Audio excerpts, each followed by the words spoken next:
clear that if you choose to, fix maybe a cold dripping tap or a hot dripping one, you definitely choose the hot one first.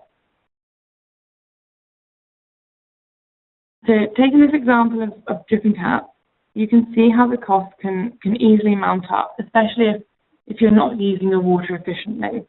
So here's an example of the dripping tap. The top one, 2 drips a second, can add up to around 10 cubic meters of water a year going straight to waste, which equates to around £23 a year in water and sewage costs.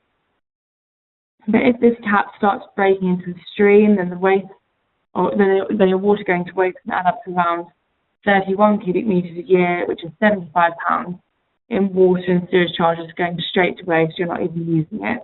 But if this one tap is left running, then that can equate to around 335 cubic meters a year, which is over £800 in charges. And that's just if one tap is left running. You might have 100 in one organisation. It's also worth noting that these are the costs of a cold water supply. So don't forget, the hidden costs. As I mentioned before, that can cost around 2 to 3 times the amount. For example, if it was a hot tap. So now I'm going to briefly take you through the modules of information that you can find in the Rippleffect package. I'm going to try and give you a kind of taster of the type of advice that's available for you. So there are 5 main modules in the Rippleffect, and you can access them all online in your own time, and they provide a step-by-step guidance with work examples. There's also a module of more resources. This has things like water monitoring tools, publications and guidance, and case studies.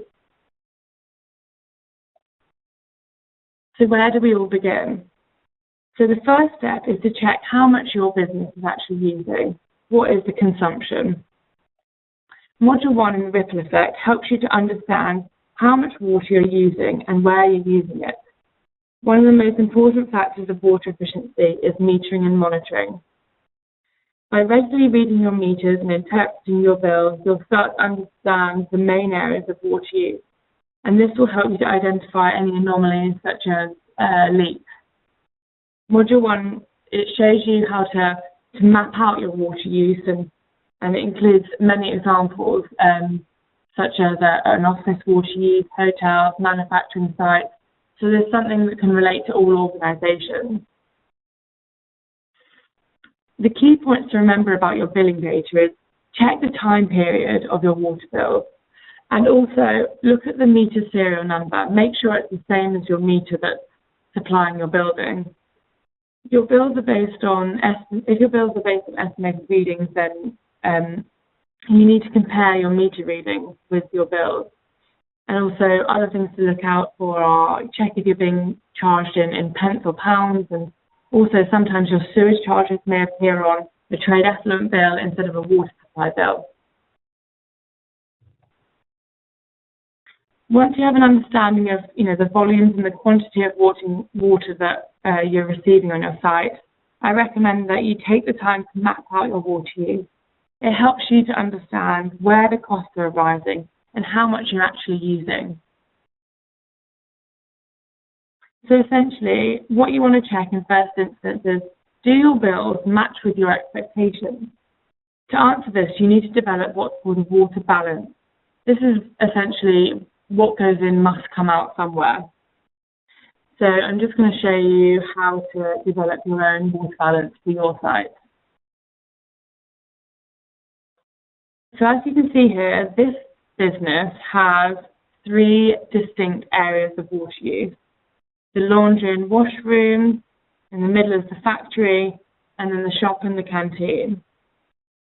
You can also see here that this technique could be used to consider additional inputs of liquids, such as raw materials. Depending on what your site manufactures, these could be raw materials like drinks concentrates if you're manufacturing soft drinks, or milk and cream if you're making ice cream, whatever. So as you can see in this example, this factory produces a product that contains water. So you would expect to see this reflected as a deduction in your site trade effluent bill. This next slide shows how much water is typically being used in a soft drinks manufacturing site. This excludes water that ends up in the final product, which in this industry is typically around 78% of incoming volumes.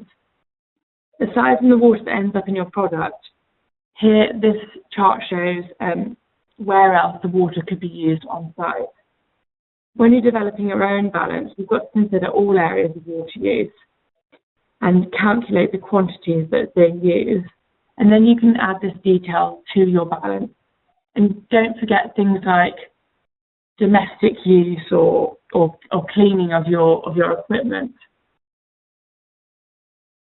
This just shows you typical domestic uses for an office environment. Even if you're a main manufacturing site, you're still going to have an office space somewhere. And you can see that the vast proportion of water is being used for toilets and urinals.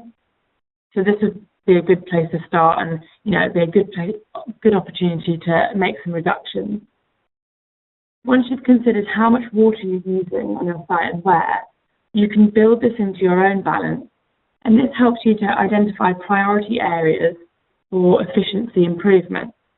So in this example, it's very likely that the toilets and urinals would be the best place to start, as they're the highest water user.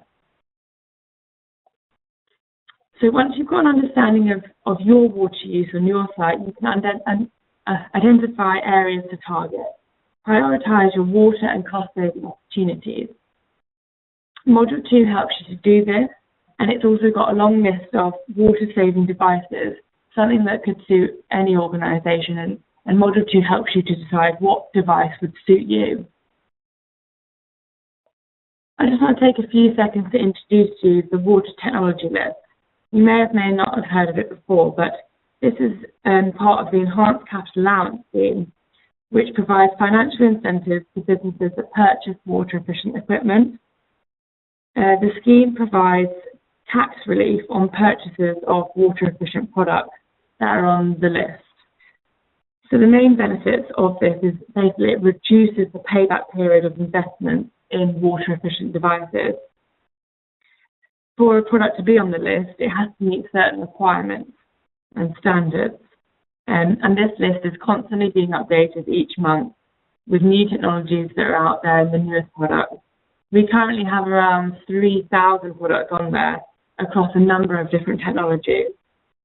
The types of technologies supported by the scheme range from domestic devices like efficient taps, toilets and showers, right the way through to more industrial processes like cleaning in place equipment or rainwater harvesting. The scheme also supports wastewater recovery and reuse systems like membrane filtration systems. So there's something for all organisations. The website's just at the bottom of this slide, and have a look to learn about the type of products that are on the list, and go through it in your own time. And there's also the helpline on there if you have any more questions about that, or you want to get some products for yourself. Module 3 is all about implementing the action plan and measuring your savings. It helps you to understand how to record your savings, and Module 3 is basically to encourage continuous improvement. Module 4 is based around securing commitment from your managers and colleagues. Before making improvement changes, it's important that your senior management team is, sufficiently kind of convinced that this is going to work, and, you've got to secure your time and your budget before you carry out any of these improvements. It's also really important to engage your colleagues, gain their support as well, because, they're going to be using the water as well. So this module basically helps you to develop your own business case for improvement. It helps you get support and commitment that you need from others.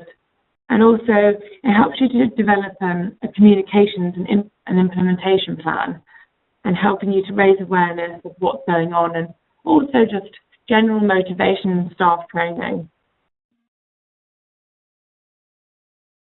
Module 5 is the final module, and it's all about reporting and recognition. This is once you've started to implement your water efficiency devices or your plans. And this helps you to measure and report your savings, comparing your performance against those of your peers and looking at benchmarks and see how well you're progressing. Module 5 also helps you to share your achievements with your colleagues and also external stakeholders. So over the next few slides, I'm just going to take you through a couple of case studies of achievements that other companies have done that have joined the ripple effect and made some savings themselves.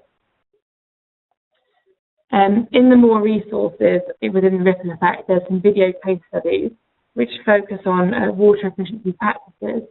There's examples of hotels, like the Radisson Hotel, a manufacturing site, which is the example is Pincroft Dyeing and Printing, and an office space called Lerico. I mean, these are really useful because they take you around their own site and they highlight some of the practices that they've put in place, and it can give you some good ideas of what's available and out there. So here's a case study of a company that we've worked with. This is South Batteries.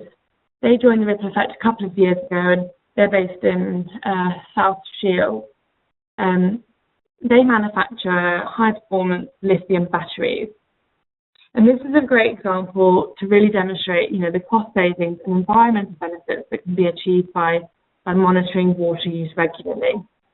By mapping out their water use, and like I said earlier, creating a water balance, they realised that something wasn't adding up. And they managed to reduce their monthly consumption from 3,000 cubic metres all the way down to 220 cubic metres. This made an annual saving of 33,000 cubic metres a year. And this was done by just really simple measures. They found out that basically what going in and coming out, it didn't balance. And they found out that a number of valves had been left open. Even when the factory was closed, water use was still flowing. Other things were that water used for cooling during their welding processes was occasionally left running when they weren't needed. There was also broken ball clocks and overflowing boilers and toilet systems. And once they correct some of these problems that they've had, they actually made an annual saving of over £46,000 and reduced their water use by 10% per product. And because they've made so much savings, they got charged basically on tariffs, and they managed to reduce the tariff and drop below, which automatically alone represents another saving of £2,000. And this was just by doing really simple things and going through a step-by-step procedure to really learn the water use that they were using on their site. Another great example is Leyland Healthcare. You may have heard of them. They manufacture toiletries and pharmaceutical products of many household brand names. They have an office and a manufacturing site down in Hampshire, and they're using around 52,500 cubic meters a year. 30% of this is in their water. 30% of their water was actually in that product. And the remainder was being used for wash-down processes, staff toilets, things like that. The company had set themselves some targets of trying to save water and wastewater of 20% a year. We gave them a free water efficiency site visit, and we actually identified a potential to save 25% a year. And this had associated costs of £28,500. These savings were easily realised by just basically getting a greater understanding of the actual water use across their site and implementing some more efficient procedures. For example, just optimising manual cleaning processes. We recommended to substitute deionised water with their mains water where deionised water just wasn't necessary at certain points. Also by doing optimising boiler blowdown, and other things like optimizing the regeneration of the ion exchange reservoir for softened water. This made them, a huge saving each year, and now they've also installed sub-meters within their factory on their main vessels, and also looked at installing waterless urinals and just managed to continuously improving their performance. But one of their biggest challenges was actually raising staff awareness and behaviour change. We helped them out by suggesting by putting staff newsletters out there, with how well we're doing and trying to get staff involved, and also by just putting posters up just to, teach people how to be more efficient with the product. So I hope I've given, a good outline of the services and benefits of the Rippleffect, and hopefully you'll all sign up today and receive the free advice and training and make use of the site visit. And if you have any questions, there's a helpline there or an email address. So to contact me, basically. I'm just going to, before I finish, take you through a couple of other RAP's free online resources that they also fund. Some other online resources are the Hospitality and Food Service Agreement. The British Soft Drinks Association was one of the founding supporters of this when it was launched in 2012. And there's a range of resources, and this is more to help reduce food waste and packaging. To reduce food waste by 5% a year and increase recycling by 70%. There's many other online resource centres, and there's also the Info Finder. This has case studies and of how to reduce your food waste, and it's important to your customers as well. There's also On Course to Zero Waste, and this is just like the Rippleffect. It's got online modules and case studies of how to teach you to be more resource efficient and save money and generate a waste prevention plan. So we don't just do water, we also do waste. So yeah, that's basically a quick wrap up of my presentation, and I hope that's been useful, and I'll take questions at the end. I'm now going to pass you over to Laura from CocaCola.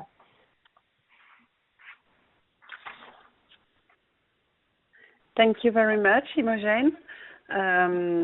I think that it was a really good basics, and I will try to illustrate a little bit what Imogen just presented by our case study and how we implement a water strategy and a water stewardship at CocaCola Enterprise. So I am very happy to present this. And first of all, let me introduce myself. I am Laure Droual, and I work for Coca-Cola as a water stewardship senior manager on environment and defining all the strategy of the water stewardship for CCE. So first of all, let me present you what and where is situated Coca-Cola Enterprise. It is a local business. It's a local bottler across Europe, across 7 countries, where you can see it's France, Benelux, GB, Sweden, and Norway. And we're operating across 17 manufacturing facilities. And water is obviously a precious resource and is also the key ingredient and fundamental in our business. And we use the water in our manufacturing sites. We use 8.6 million cubic meters of water per year, and not only for the product, but also for cooling, washing, and rinsing. CRS is core to our business, and we have set some 3 years ago now a sustainability plan where water sits at heart of our sustainability plan. Indeed, also Europe is generally regarded as water abundant. We have experienced both scarcity and flooding in recent years. And water quality can be also unreliable in some of our more densely populated areas where CC operates. That's why we set a headline. We have set a 2020 headline commitment to establish a water sustainable operation. We take a 360 degrees approach to protecting water and becoming more water efficient. You can see that we will set the standard for water efficiency, establish a water sustainable operation, and understanding water impact throughout our entire value chain. So we really want to be leadership in terms of water efficiency within beverage industry. Within these headline commitments, we have set up some 6 pillars which rely our whole commitment, and which means, so we take a 360-degree approach to protecting water, becoming more water efficient, which means reducing the amount of water reuse and then recycling water to ensure wherever possible its return to the environment at a standard that supports aquatic life. So let me explain how and how we succeed to reduce our water use. Because as Imogen just explained, businesses must spend time investigating where they can use less water in their operation. So our ambition is to set the standard in water efficiency, has seen us to set a target of using 1.2 liters of water to make 1 liter of product by 2020. So first of all, you can see what we achieved. First of all, we are growing our business using less water in absolute terms. And you can see here that our total production is increasing for general rating by 2013, where our total consumption volume as in absolute million cubic meters has decreased. That explains that we have really reduced our wastewater by 40% in 6 last years. This measure, the water use ratio, explain also that we have reduced our water use ratio, the amount of water we use to make 1 liter of product, by 19% these last 6 years. And we have set our challenging and stretching target to set the 1.2 water use ratio by 2020.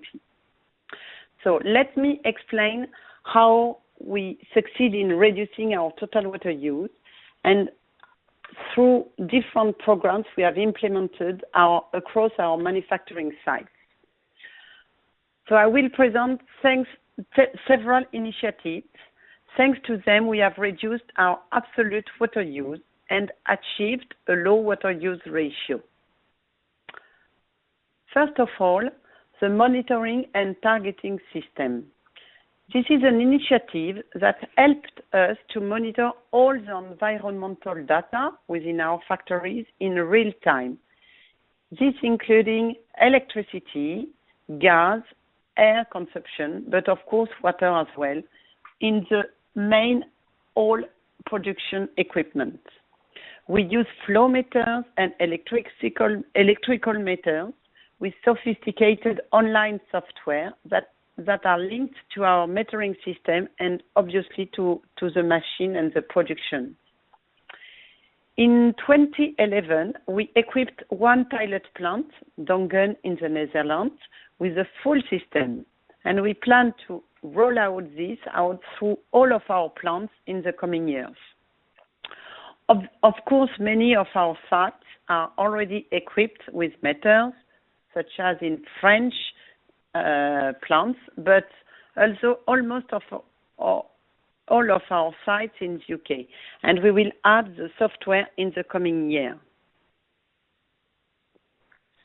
Secondly, and it is really a good illustration of what Imogen just presented, we think that the mapping is really a basics for our sites. It helps to understand where the water is going, where it is consumed, and it helps to prioritize water and cost savings opportunities. It helps to raise employee awareness about water consumption and then to determine investment to reduce the water use. So it is done in several steps. First of all, the main water consumption points are identified. Then there is a double check with the portable flow meter, and the theoretical consumption is established. And then there is a daily or weekly comparison between the theoretical consumption and the real one. And this has been now implemented across all of our 17 sites. And this is really a teamwork and a collaboration between the technical and the PLC engineers and the environmental manager.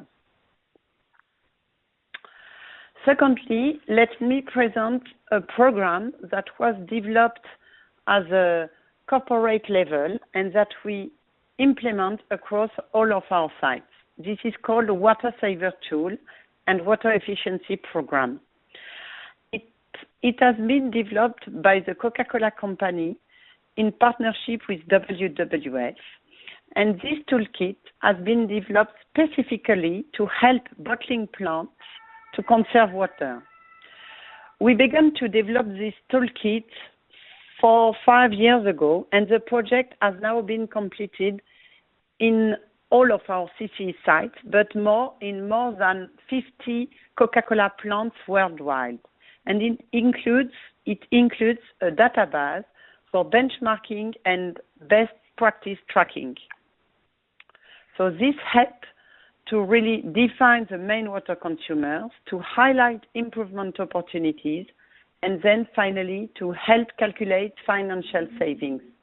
And the real added value of this tool is to benchmark its own performance by area. It can be for treatment area, syrup room, container rinsers, and really depending on the complexity of the plant and on the percentage of refillable packaging, it really helps to compare our own performance within the benchmark with all the other sites. Now I can present as examples some best practice and technologies that have been identified as our, I would say, 5 basic best practices that are mandatory implemented across all of our sites. So first of all, it is a dry lubrication where we use drops of silicone-based lubricant instead of soap and water to move the bottles of the conveyors of our lines. Currently, all of our can lines and PET lines are already converted to this new dry lubrication, and we are currently doing some trials for stainless steel conveyors for returnable glass bottles. A second best practice is the air rinsers. So can and PET bottles can now be rinsed with highly pressured air rather than using water. And for the preform, this is tested with cutting-edge camera technology to ensure that they are clean to the highest standards. Some other best practices identified as our top 5 is the clean in place. And the CIP process is really one of the steps that we could easily reuse the final rinse of a sanitation as a first step of the following cleaning of the equipment. It can be a tank, it can be a line, but the final rinse is recycled and reused for the first step of the following one. We also implement this type of backwash recovery to collect and reuse the water we use to wash and clean off all of our filters. It can be sun filters and carbon filters. And the final rinse of these filters are collected, stocked, and reused as a first step of the following backwash and following cleaning of these filters. And finally, on the water treatment, we also are currently optimizing our existing water treatment processes and re-asking each step of this operation. We ask the duration, we ask the flow, we ask the pressure, we ask the frequency of each cleaning operation, and we try to recycle as much water as we can. And these are really best practice and optimization of procedure that needs to spend some time, but not always to invest much money. Finally, we are very proud because last year we received 2 awards. First of all, the Carbon Trust Standard for water. So we received this in 2012, a strong focus on the responsible water use within our 4 wards. We were one of the first businesses to submit for inspection on Carbon Trust standards, and this assesses manufacturing facility on 3 modules. First of all, accurate water use data. Secondly, year-on-year reduction consumption. And finally, the demonstration of good water management. And additional to this award, we are also very proud because in last year, 2013, 2 of our factories, the first one in Dongen in the Netherlands, the second one in Chaudfontaine is a mineral water plant in Belgium. We were awarded the first ever gold level AWS certification. And AWS requires companies to meet the challenges on sustainable water abstraction, good water status, high conservation value area, and equitable water governance. So this was really a recognition of the strong water governance for many years. Just as a final, you can follow us on our journey, of course, on the website, but also on Facebook and on Twitter. And our sustainability plan is available on this website. Thank you very much. Thank you very much, Laure, and Imogen as well. Right, we're going to go to the Q&A session now. And you can keep sending your questions in via the Q&A box throughout. So to begin with, how do you prioritize what water efficiency measures to tackle? So I'll send that to Imogen first, but Laure, jump in where you want to. Hello. So the way that you need to decide, where to tackle first is basically, as I said at the beginning, you need to understand your water use. You need to try and map out your water use in your head and work out, where are your main areas of water use. If it's an office environment, it's going to be more domestic facilities, taps, toilets, showers, that kind of thing. But if it's a manufacturing site, you've got to think about your processes. Is water used within your product?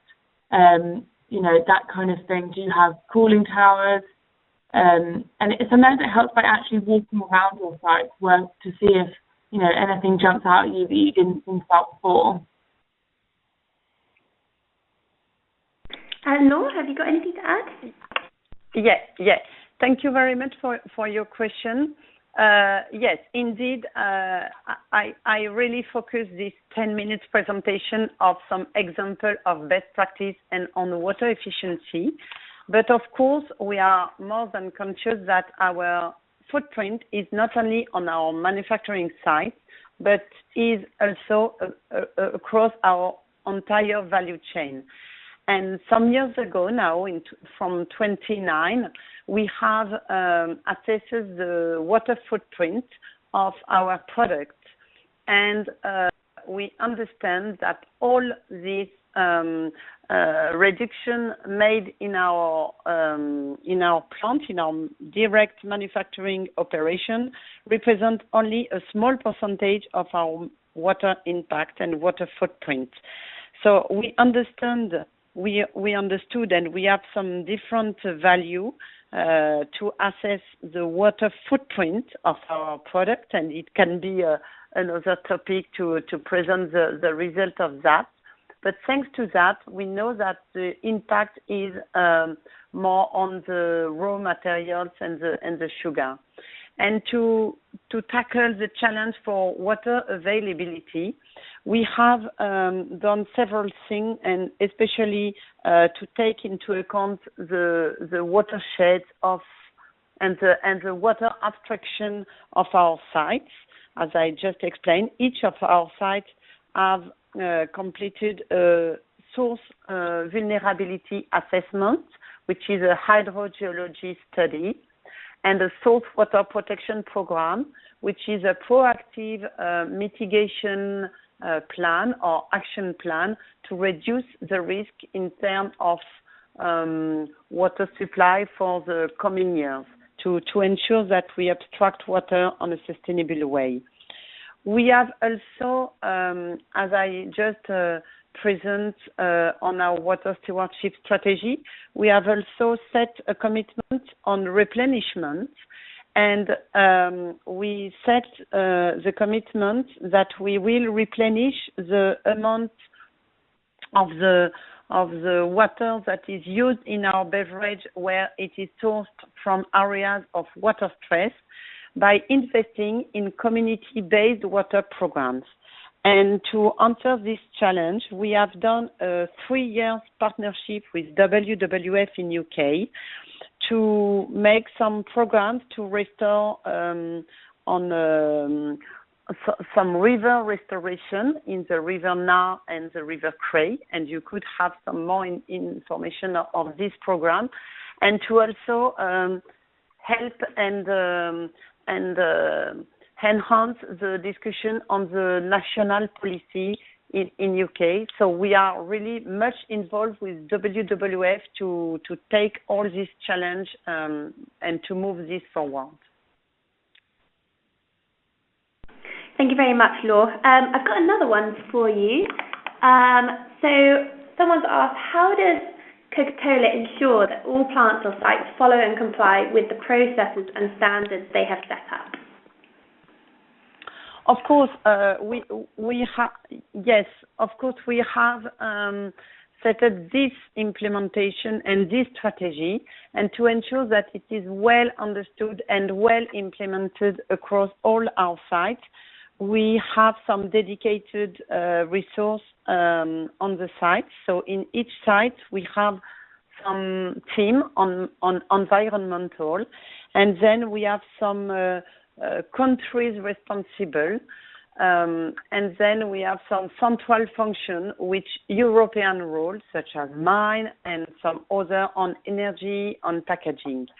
And more than that, additional to that, we have a lot of audits in the sites. So of course all of our sites are certified ISO 14000, but we have also some more internal audits, which are very high standard and much more constrained, and with some third party. So this is external third party. Each site is audited on environmental quality and safety as well on each of our strategy to ensure the right implementation of this strategy and this policy. Hope that answers the question. Great, thank you very much. Here's one for you, Imogen. What sort of data should you be looking to collect initially to begin building a business case for water efficiency measures? Well, I would recommend if this is your first start to look at water use, then I would start by collecting meter data. If you don't do it regularly, I'd start by doing it every single day so that you kind of get a pattern in your head, and you can create how much water you're using each day, and you can start to understand the figures and make a pattern. And then once you've got used to the idea of how much you're using, then maybe do it once a week, once every couple of weeks, so that it helps you identify any anomalies. Yeah, and then also, once you meter, basically, I think just do it every day until you understand your water use on your site, and then you can work out how often you should be doing it, more or less.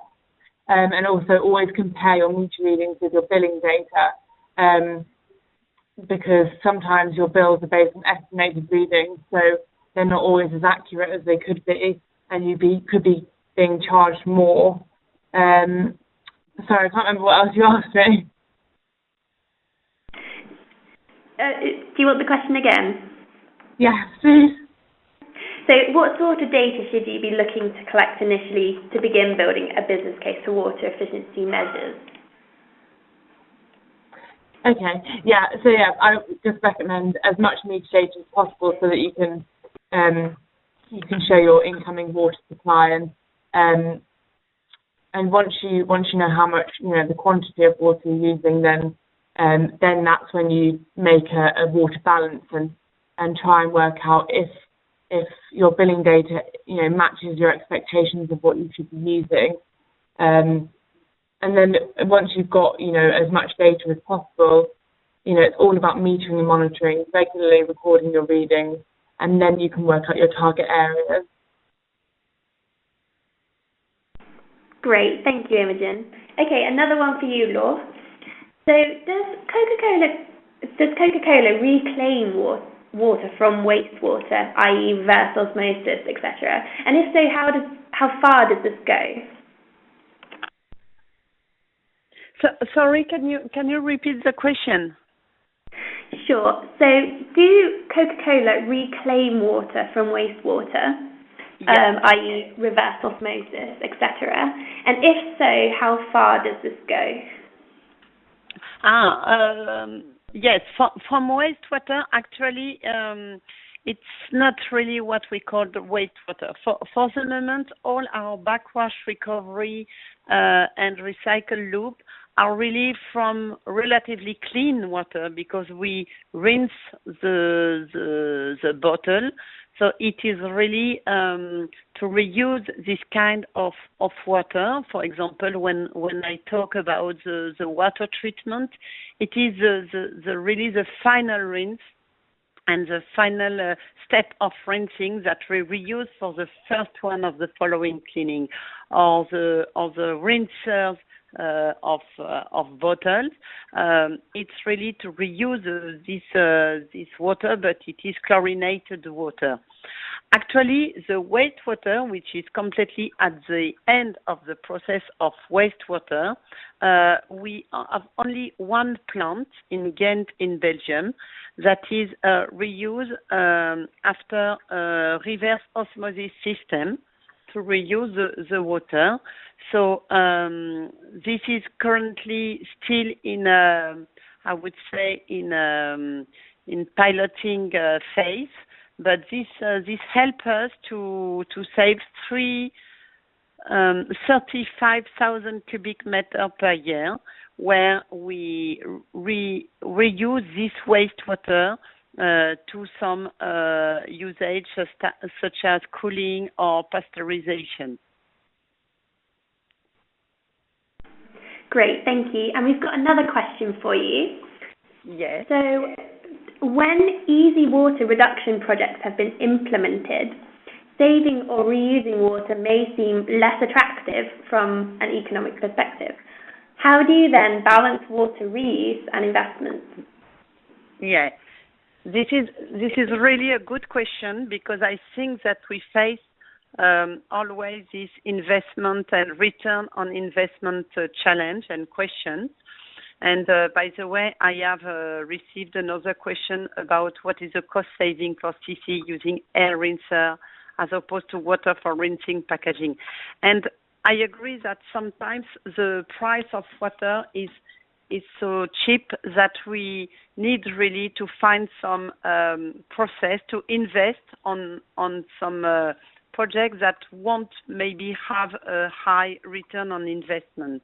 And at CCE, we have a dedicated budget really on to invest some money with on projects that will have a low return on investment, but that will fit and help us to meet our CRS commitments on water or on energy. So we have a dedicated process for CRS projects, such as some air rinsers or other projects that will need to get some support for CRS with probably a low CRS, a low return on investment. I don't know if my answer is clear. I hope. Great, a bit of a two-in-one there. Imogen, I'll go back to you. Yeah. So how intrusive is it to implement water-saving measures? Well, if you're not sure what devices would suit your organisation, then I really would recommend looking at the water technology list. You know, it's a project run by DEFRA actually, and it's got a long list of all sorts of products that are out there, and it helps you to, and you know, it has tax relief benefits for you, so this reduces the cost of investment basically, and you know, there are programs out there to help you to you know, help you with the cost of implementing these devices, and I put the link on there with to have a look at all the products on there. We have around 3,000 products, and that's, you know, taps, toilets and showers, to metering and monitoring, to cleaning in place equipment, or rainwater harvesting, or even a wastewater treatment system. So it really depends what your site is looking for. But and with the Rippleffect as well, we help you to work out the payback period of implementing these devices, and you know, how long is it going to cost, and how much is it going to cost, and how long is it going to take, and you know, there are helplines that can help you do this. So yeah, register for the Rippleffect basically, and we can help you. Great, thank you. Another one for you, Laure. Do you use dry lube on high-speed area conveyors, for example, filler seamer transfers? If we use dry lubrication on high-speed conveyor? Yes. Yes. So when we install some new lines, we have some, I would say, requirements within our suppliers, and now the dry lubrication is really mandatory things that we ask to our suppliers. So we have to say that on this part, dry lubrication was really a step-by-step improvement done with in partnership with the chemical supplier, and now this is really implemented in all of our can and PET lines, and this is really implemented on very high-speed lines, because we have installed some completely new lines some months ago, and this is completely in dry lubrication. So especially on the high-speed line and on the new line, dry lubrication should be asked to the suppliers during this implementation. As I explained, the still investigating phase are on stainless steel conveyors, which transport returnable glass bottles. But this is really currently tested in some of our sites, and we have some positive tests these last weeks and months. So it should a technical solution should be found, I hope, soon. Thank you. And Imogen, how extensive does your metering need to be? Hi. How expensive does your metering need to be? That kind of depends, really. There's smart metering like the AMR, automated meter readings, and these can be quite expensive because, you know, they're very highly technical, and basically smart metering, you connect the smart meter to your mains, and it automatically transfers water data to a central database system like a computer or something, and this gives you automatic meter readings, and basically an alarm can go off if there's a suspected leak, or you can look at your water use every minute if you wanted. So it really depends on what sort of metering you're looking for. But there's other things like you can just get flow meters as well, so that it's easy to read the cubic meters flowing through your pipe. So there's lots of different types of metering out there, cheap and expensive. So they're all listed on the water technology list as well. Brilliant, thank you. I think we've got time for one last question, so I'll throw it out to both of you. If you're using an on-site borehole, is there still the same cost and energy savings to be made? So, Laura, do you want to start? Can you just repeat? I'm sorry, you're speaking quite speed. Sorry, I'll be more clear. If you are using an on-site borehole, is there still the same cost and energy savings to be made? Yes, exactly. This is really the main the same approach for energy and for water that we have. This new system, MNT, is monitoring and targeting system, enclose a full list of data on quality, on energy, on safety, etc. And for environmental, there is a dedicated system called MES, Manufacturing Efficiency System, which is really help all the employees, all the operators online to follow their energy consumption and water consumption. And really this management of water that we have exactly the same parallel approach for energy. And this is the same for our 4 walls in our direct and operational consumption for energy or water is really extended beyond our 4 walls to have a view of our external and full value chain vision on the water footprint and on the carbon footprint as well. Great. Imogen, have you got anything to add? About the boreholes. Well, what I know is that the cost of abstraction of water from a borehole is a lot cheaper, and the main cost is in your water disposal. But you can still meter water coming from the borehole as the same as you would if it coming from the mains. I would recommend putting a meter on the water that you're extracting from the borehole, and also I'd recommend putting a meter on your wastewater pipe as well, so that you can create a water balance to see if what's going in is coming out does it balance. Brilliant. Well, I think that's all we have time for now. I'd like to thank Imogen and Laura for their time today and for getting through so many questions, and also for everyone who joined us for the webinar. A recording of this webinar and the presentation slides will be archived on the 2 Degrees platform.